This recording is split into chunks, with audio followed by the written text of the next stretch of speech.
guys, pakilala ko lang sarili ko. Ako po yung driver nung nag-viral na yung nangyari sa Makati. Yung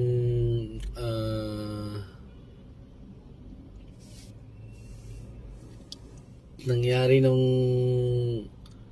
25 ng madaling araw o 25 ng parang hating gabi ata yun. Ito po ang nangyari, ay kwento ko po ang nangyari. May nag-book po sa akin sa Y2 na building. Then pagpasok ko na doon, siyempre bago ako sa area. Ang sinusunod ko, nag-relay ako sa Waze. Ngayon, hindi naman ni Waze na detect na ano yun doon, one way pala. Ngayon, di ko naman kasi alam kasi nga dahil siguro madaling araw or hating gabi, di ko naman malaman kung ito ay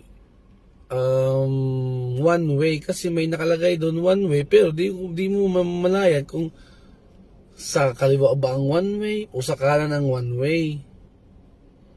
Tapos medyo ano pa yung sign na doon, medyo one way niya is medyo kulubot na taas, hindi ba visible sa mga di agad madali makita sa madaling sabi. And then pagdating ko ng Y2, sumakay na si ma'am. Tapos pagkanan ko sa Y2, paglabas ko, gaya na kaming Y2, nasakay na si ma'am, pagkanan ko is one way din pala.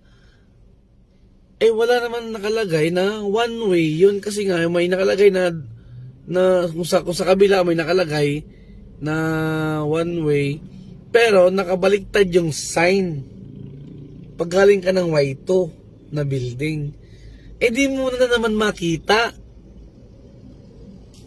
Yun ang nangyari nun. Tapos nung pagkanan ko, tapos sa Salamangka Street na, tapos nung pagkanan ko,